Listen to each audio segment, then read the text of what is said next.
Hello everyone, this is Matthew Brown again, ready to read you another small piece from one of my books. It's the most recent of them. It's only been out for a month. It's a time travel story called Paradox Eclipse.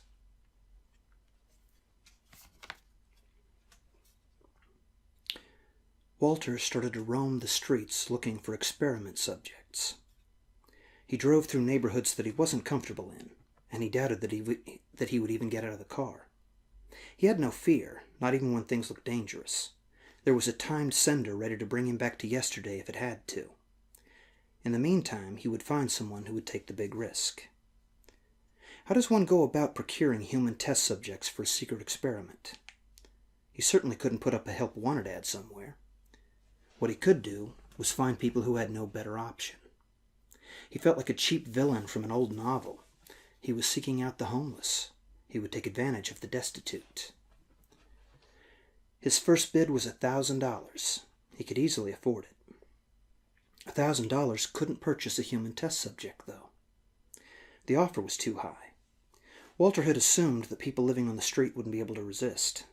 He was wrong. No one offers random homeless people $1,000 for a secret job. No one was interested, even when he showed them that he had the money on his person. They all viewed him with too much suspicion. Whoever he was dangerous. So that first foray had to be revised. Before Walter had set out to find his subject, he had opened a receiver. He was glad that he hadn't assumed the obvious approach would work. The note he sent back told him what kind of responses he got, so he tried again for the first time. He drove along the same route that his note said, seeing the people that he had described to himself. This time, he offered $500 instead. He still couldn't find a willing participant. They were more receptive, but when he refused to explain the work, everyone assumed that he was lying, so he had to revise it again. He found it ironic that he was paying too high a price to hire a bum for a time-traveling job. He tried again. This time he went out with a single $100 bill as the bait. $20 bought attention. He promised $100 if they would only accompany him for a bit of very easy work. Again his offer was declined. He lost the $20 bait over and over. He didn't care, of course, especially since, after the experiment, it would all be revised anyway. At last he found an older gentleman who smelled bad and needed new clothes. $100 for what exactly? Well, that's the thing. It's a secret.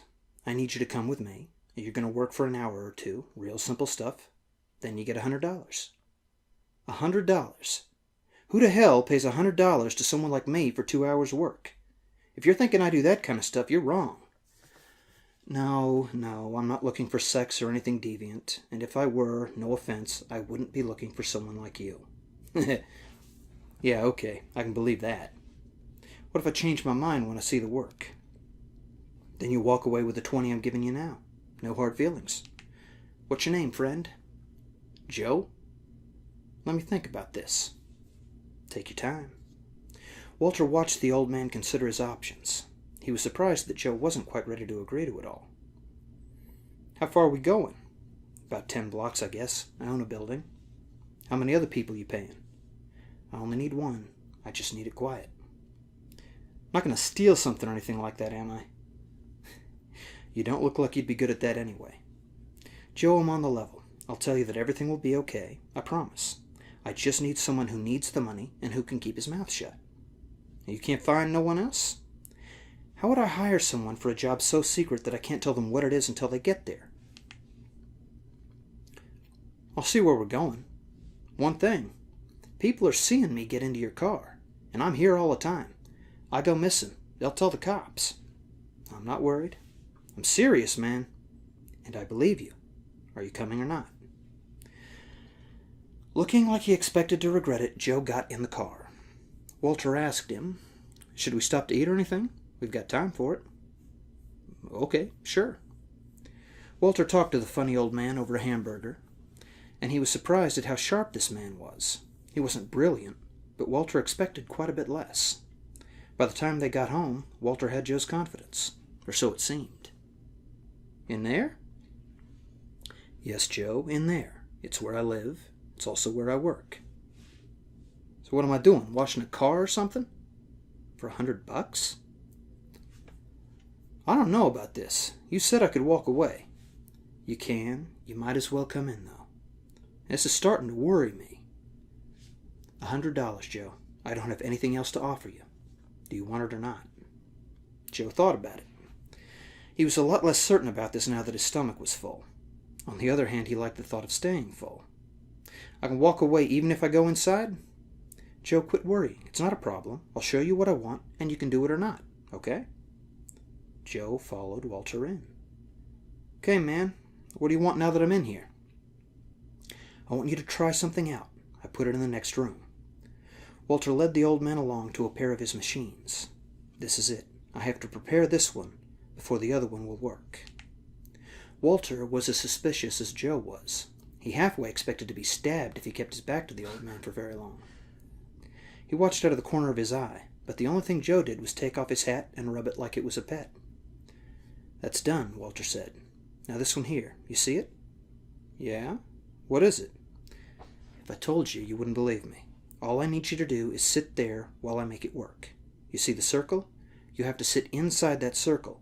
You can't let any part of you out of the circle. You have to keep completely inside it.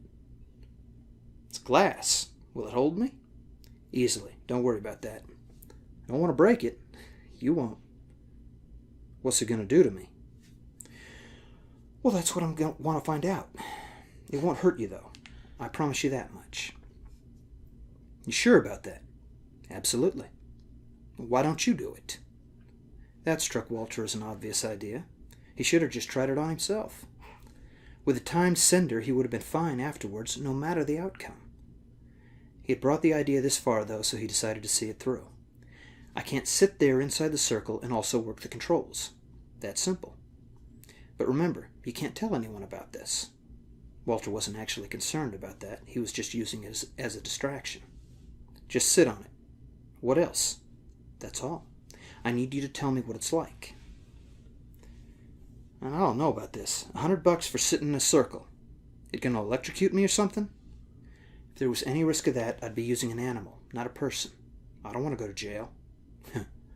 I guess that's right. Joe thought that one through. It made sense. What did he really have to lose? He still had a vague worry about some kind of pain or accident, but he couldn't see how this thing would harm him. All right, $100, you promised. It's in my pocket, Joe. Walter felt extreme tension and delight as his subject crawled up onto the sender platform. You've got to sit on it, not stand. Okay, now hold still. Walter walked around him. You've got to pull your toes in a bit. Anything outside the circle ruins the experiment. It was the first time Joe heard the word experiment, and it startled him to the point that he almost backed out. Before he could, he did as he was told. He pulled his foot closer, which was a bit hard with his old joints, and Walter pressed the button. Time was revised, and less than 10 minutes earlier, Walter was explaining to Joe, I have to prepare this one before the other one will work. Walter was as suspicious as Joe was. He halfway expected to be stabbed if he kept his back to the old man for very long.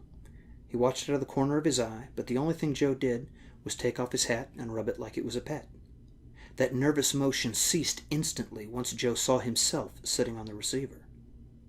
He dropped his hat and stood with his mouth wide open. There was a second homeless Joe, and he was every bit as shocked. His eyes shot open, and he demanded, What the hell is going on? Walter stepped back so the two identical old men could approach each other. Joe? Meet Joe. Who are you, man? One asked the other.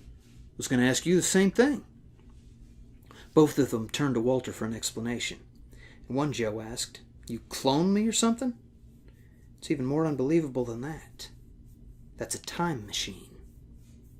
For the first time, future Joe realized that he was not where he had been moments ago. My God, he looked at the clock. You're serious?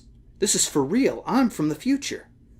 The other Joe asked him, How far in the future? It was unbelievable, but there he was, a second Joe. He poked his other self on the shoulder. You're real? Yeah. He had me sit there, and then I was there. Well, how long, man? I don't know. 20 minutes? Probably not even that, Walter said. The Joes looked at him with a new kind of bewilderment. Now just why in the hell would you send a man back in time 20 minutes? I had to know that it was safe for human travel. You couldn't have told him that? Present Joe asked. The future Joe asked. So this ain't happening like it did the first time.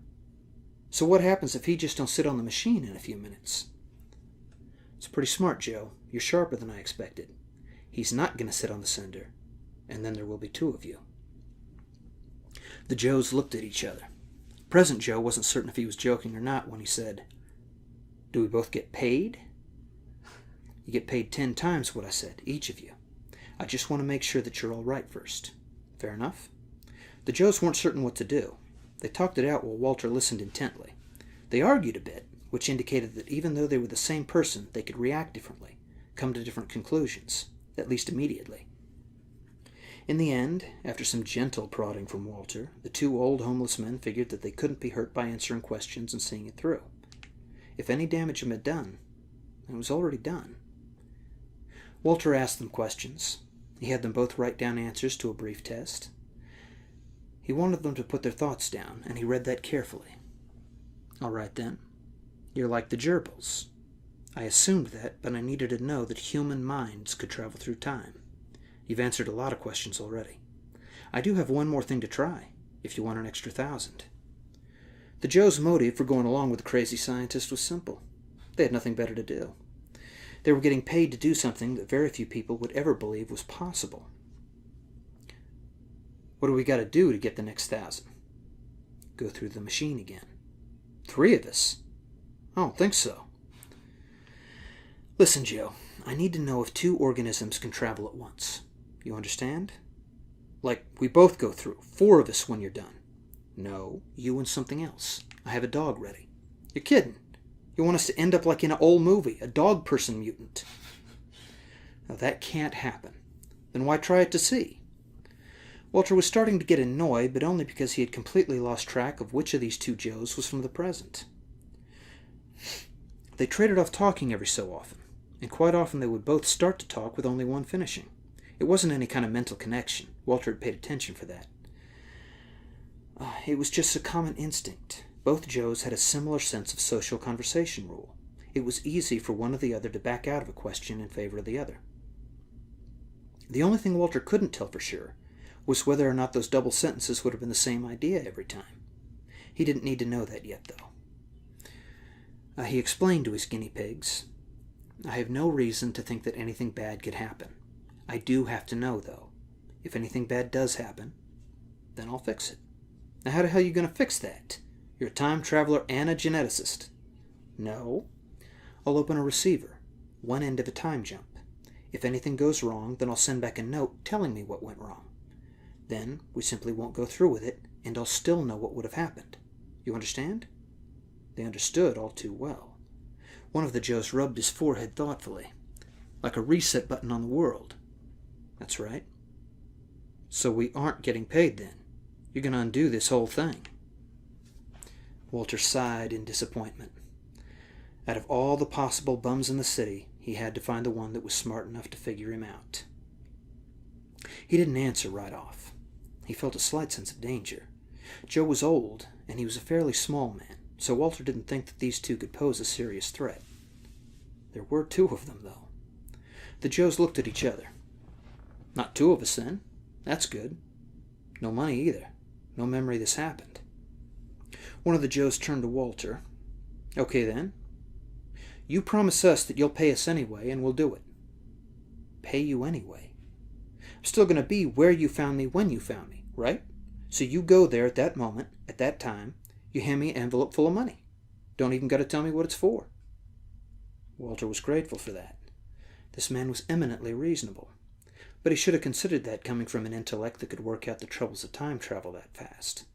It was a shame this man was wasted living on a sidewalk. And Walter was happy to help. "You've got my word. As long as it's something I'm able to do, I'll get you the money. You're going to send you a note yesterday." "Not yesterday, but in the past, yes." "Okay, then." Walter had picked up a dog from a shelter. It was, in his opinion, a disposable dog. He viewed it much the same way he viewed the gerbils. He would undo the dog experiment regardless of the outcome, because he didn't want to do it any harm. He saw his human subject the same way. He would be certain to revise the trouble or harm that came to them as a result of his experiments. He would use them, though. For the moment, things were happy enough. Joe and the nameless dog took to each other quite well. That would make things easier. All he had to do after activating a big receiver was have Joe sit on a sender and hold the dog on his lap. This time, the gap was only a little over 5 minutes. Walter already knew that long and short time gaps had the same effect on traveling objects. Joe and the dog returned. The room was filled with a scientist, 3 identical bums, and 2 identical dogs. The future puppy leaped off of Joe's lap and roamed around the room real fast to see who all the people were. To say that the dog was confused by the identical scent from multiple people was putting it lightly, but that was nothing compared to the dog's amazement at another dog that had his own scent. The 2 puppies leaped backwards, then approached each other carefully. They sniffed each other multiple places while all 4 of the men in the room watched with fascination. The puppies decided they were really smelling what they thought they were. One of them had his tail wagging, but the other barked angrily for a moment, and that set a puppy running and yapping. The dogs kept their distance from each other. By then, it was impossible to tell which dog came from the future. By then, it was possible that they had already passed the narrow time gap, so that the future would be a relative concept to at least one of the dogs. Joe seemed to realize that. We really don't vanish or anything. We just stick around as copies. Do we last forever?